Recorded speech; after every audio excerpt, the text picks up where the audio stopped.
हक्काचं भांडे कुठं आहे, जेवणाचं काय, खाल्लाचं काय, चपात्या किती खाल्ल्या, कुठे होतासा? मला काही पटत नाही बहिराला. अरे मी काय विचारायच्या आधी त्याच म्हणल्या समज वाचा आपल्या आपणच कळल म्हणून. अरे पण वाचा आलं तर समजणार ना व? तू सरळ सांगायचंच त्यासनी मला काय वाचा येत नाही, फोनवर सांगा म्हणून. अरे असं कसं सांगणार? अरे त्यांना वाटेल की आजपासून मुद्दा म्हणून लपून ठेवला अडाणीपणा. हा आणि आपण कधी केलंय का असं? आई अरे पर आता पुढे माग जर कधी कळालं तवा? अरे तवा बघू. हा त्या दिल्लीवरून परत आले ना व, की त्यांना समजून सांगून टाकतो की मला लिहिता वाचता येत नाही. हा अरे त्या डायरीचं काय करायचं, कसं वाचायचं? बाई आल्या की तू शाळेत नाव टाक, हा शिकानी मग वाच. शाळा नाही रे बाबा, आपल्याला नाही जमायचं. वा रे वा, शाळा जमत नाही पण शाळेतले बाई चांगले जमतात रे तुला. अरे तुझ्या संग बोलण्यात त्या अर्थच नाही. तुझी काम कर. सगळी कामं झाल्यात माझी. वय एक काम कर, आता तोंड बंद ठेव आणि गप्प बस. मी विचार करतो जरा. गोरी गोरी पान फुला सारखी छान, गोरी गोरी पान फुला सारखी छान, दादा मला एक वहिनी आण, राणा मला एक वहिनी आण. वहिनी वाचवा, अरे वाचवा. अरे किती पळशील, ये परत धावतोस तुला. अरे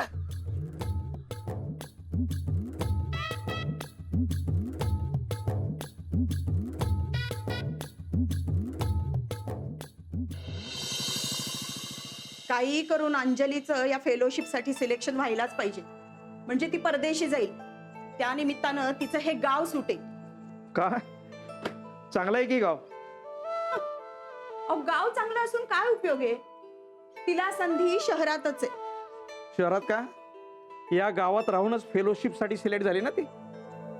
तिचं हल्ली काय चाललंय ना हेच मला कळत नाही. तिचं तिला कळतंय ना, मग पुरेसं आहे. आता आपला फायदा कशात आहे हे सुद्धा या मुलीला समजू नये का? अहो लहानपणी गीता पठण स्पर्धेत पहिली आली होती अंजू, तेव्हा ही बाहुली भेट दिली तिला. कशी जपून ठेवली आहे बघा. आणि नुसती घोकमपट्टी करून नंबर मिळवला नव्हता तिनं, तर सगळी गीता अगदी अर्थासकट समजून घेतलेली होती. आणि तू म्हणतेस तिला समजत नाहीये. इंदू, लहानपणापासून खूप चांगली समज आहे अंजलीला. ये बघ काय कळतंय का? मला बी काय कळना झालंय. पोरांना विचारणं चुकीचं आहे. बरकतला वाचता येत नाही, मला बी वाचता येत नाही, मग करायचं तरी काय? थांब, तुला मी काढून धावतो, मग तुला समजतंय का ते मला सांग. हा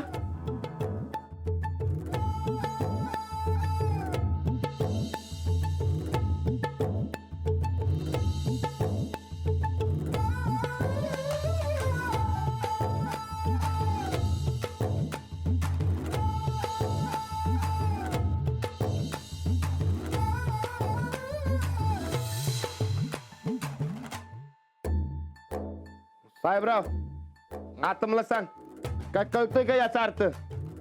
हा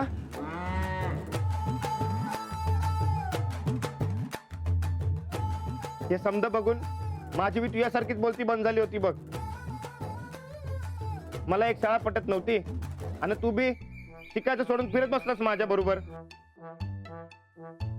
राडान्या, आज शिकला असता तर मला ही डायरी वाचून दावली असतीस का नाही?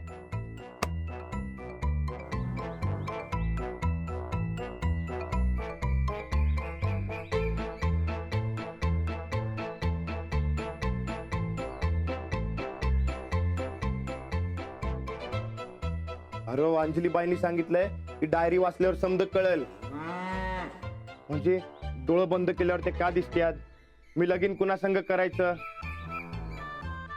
आणि हा की समधी कोडं त्यांनी याद सोडवल्यात, डायरी काय वाचते ना, हा पण कुणाकडनं तरी डायरी वाचून घ्यायला पाहिजे.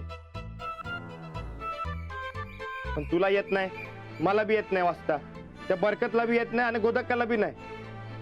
कोण राहिलं बरं?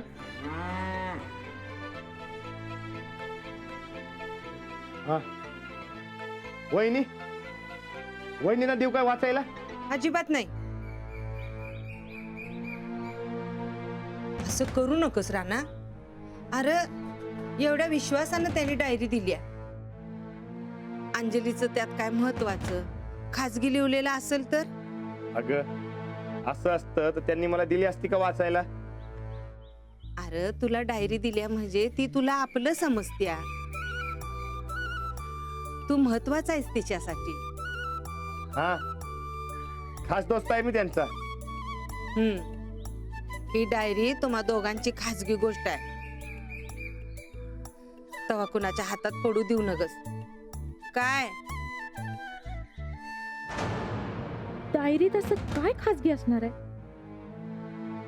ताई साहेबांना खबर द्यायला पाहिजे ही.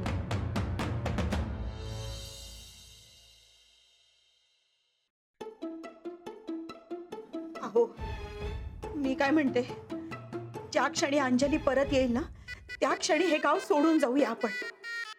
ज्या ठिकाणी अंजलीच्या जीवाला धोका आहे तिथं एक क्षणभर देखील थांबणार नाही मी. तुम्ही बदलीचा अर्ज द्या, नाही झाली ना तर नोकरी सोडा, वाटेल ते करावं, पण आता इथं राहायचं नाही आपण. इंदू, मलाही कळतात गो गोष्टी, पण अगोदर अंजली तरी येऊ दे, बघूया तरी तिचं मत काय. तिचं म्हणणं काय वाटेल ते असेल, पण आता मी तिला इथं थांबून देणार नाही. आताच्या आता तिला फोन लावा आणि काय झालंय ते सगळं सांगा तिला. आपण उद्याच हे घर सोडतोय. इंदू शांत हो, शांत हो. अहो एवढं सगळं होऊ नये, शांत कशी राहू मी? अहो काहीतरी करावं, तुम्ही करा. मी तोच विचार करतोय. आपण राणाजींना सांगूया का? मागच्या वेळी त्यांनीच तर मदत केली होती आपल्याला. अजिबात नको. राणाजी चिडले तर काय करतात हे मागच्या वेळेला चांगलं पाहिलंय आपण. अहो किती मारलं होतं त्या माणसाला त्यांनी. या वेळेला परत तसं काही केलं ना तर सगळे गाववाले डूब धरतील आपल्यावर. आणि राणाजी काही आपल्यासोबत 24 तास असत नाहीत. त्यापेक्षा आपण हे गाव सोडलेलं केव्हाही चांगलं, कळलं ना? इंदू थोडं थांब ग. अंजलीचा एवढा सेमिनार पार पडू दे.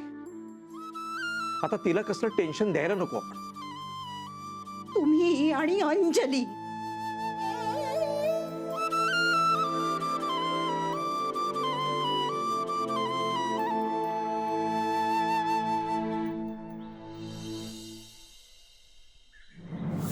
टेन्शन दिलंय का नाही आम्ही त्यांना? रातभर डोळ्याला डोळा लागणार नाही बघ त्यांचा. अजून अजून सांगा की मज्जा. तुझ्या मास्तरनीचं समजा सामान असं रस्त्यावर हिसकटलेलं आणि तिच्या आईच्या डोळ्यात गंगा जमना, असं सांगण्यात मजा नाही का चंदे? तू तू स्वतःच्या डोळ्यानं बघायला पाहिजे होतस. तुम्ही मला घेऊन बी गेला नाही सा. पर काय का असं ना, तुमचं डोसकं एक नंबर आहे बघा. काय झालं काकी? यांना खूप त्रास व्हायला लागला. हं? पण या गावात आमचं कोणी नाहीये. मला मदत करा ना. थांबा राणा भाऊजी, या टायमाला तुम्ही नका जाऊ. आपण महादूला पाठवूया की. नाही वहिनी, मी जाऊन येतो. जवळ प्रत्यक्ष बघत नाही तवर मला चैन पडणार नाही.